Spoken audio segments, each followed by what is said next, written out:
며느라기 8화를 통해 볼 수 있는 명절 시집하우스의 대참상입니다. 혹시 아플 예정이신 주부님들은 꼭 아껴뒀다가 명절 하루 전에 아프시길 권장드립니다.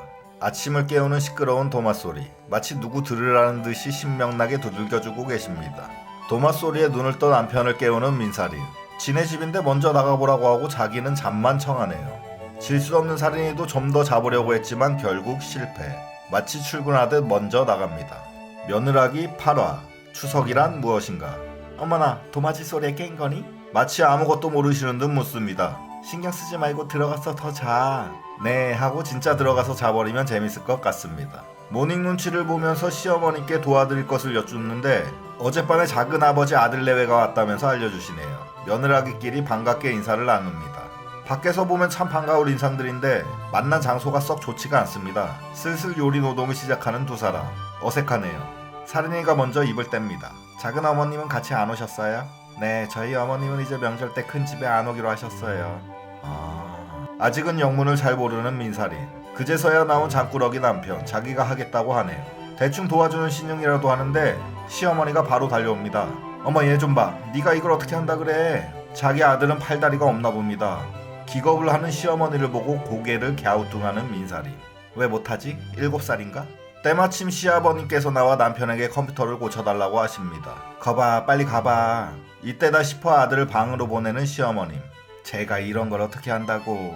가시 돋친 목소리로 말하시는데 시선은 며느리에게 레이저 쏘시는 눈빛이네요. 내가 뭘 잘못한 거지?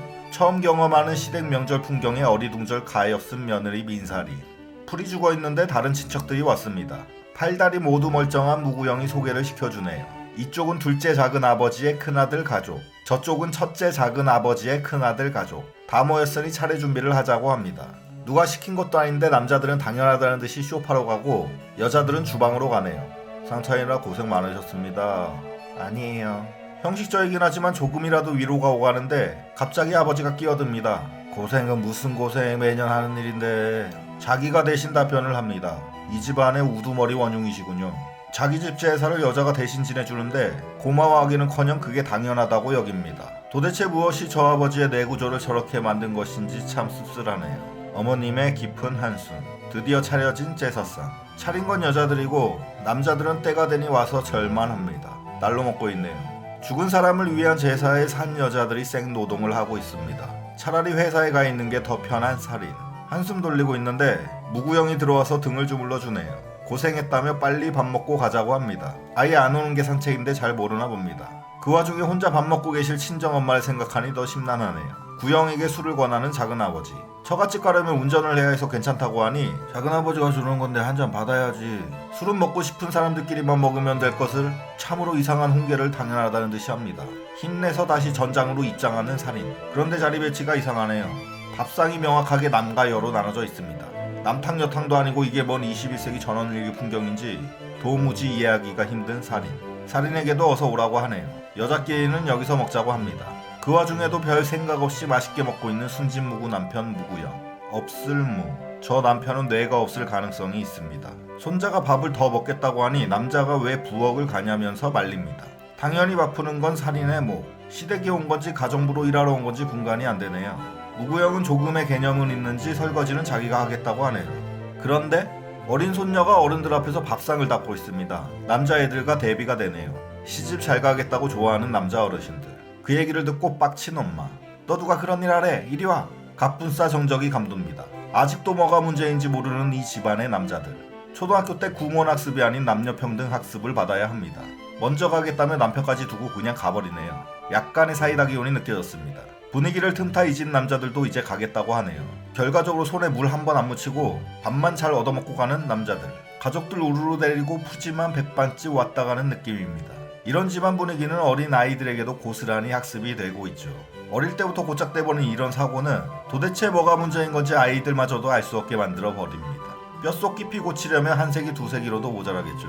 어른들 스스로가 아주 쓸데없는 짓거리에 모범을 보여주고 있는 것입니다. 부부가 사이좋게 설거지를 하고 있는데 그것마저도 못마땅한 시어머니. 역시나 뭐라고 하시네요. 아들 손에 물만 묻으면 정열적인 과민 반응을 보입니다. 정말 속 터지는 시어머니죠. 이번에는 시누이와 이 집 사이가 왔네요. 한 번에 와서 모두 같이 먹으면 편할 것을 무슨 손님 맞이 식당 같습니다. 그런데 밥상을 함께 차리자고 권유인지 명령인지 모를 말씀을 하시네요. 이제 남의 집 귀한 딸 민사리는 본 적도 별로 없는 이 집 사위의 밥상까지 차려줘야 하는 신세가 되었습니다. 따지고 보면 둘 다 똑같이 손님인데 말이죠. 스포츠나 보면서 밥상 나올 때까지 편안히 기다리는 남자들, 같은 여자이면서 뭐가 문제인지 모르는 여자들. 이 집의 정상적인 건 밥그릇과 텔레비전밖에 없는 것 같습니다. 하나부터 열까지 다 이상한 시댁의 명절 풍경. 자기는 가정부, 사위는 손님. 민사린의 표정이 대단히 혼란스럽습니다. 심지어 과일까지 내다드리고 이제 친정에 가보려고 하는데 벌써 갈 거면 다음에는 친정부터 다녀오라는 시어머니. 친정을 먼저 챙기라는 말로 알아듣고 흠칫 놀라는 부부. 알고 보니 친정은 명절 일주일 전에 미리 다녀오라는 말씀입니다. 너무나도 당연하게 헛소리를 하시는 시어머니. 이제서야 명절인지 극기훈련인지 헷갈리는 하루를 마치고 집으로 돌아가는 살인. 이러다가 살인 나겠습니다. 그런데 아직도 끝이 아니죠. 이제 한숨 돌리고 쉬나 싶었는데 다시 시어머니가 전화해서 친정 다녀왔으면 저녁 먹으러 또 오라고 하네요. 밥 먹으러 오라는 건 또 밥을 하러 오라는 소리죠.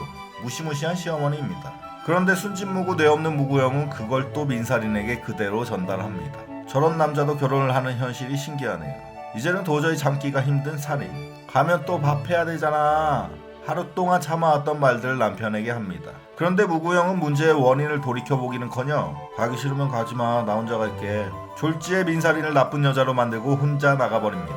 밥에 환장한 남자 같네요. 보고 있으면 속 터지는 카카오TV 며느라기의 명절 이야기였습니다. 더 궁금하신 분들은 설명란의 풀버전 링크를 통해 실시간 깊은 빡침을 느껴보세요.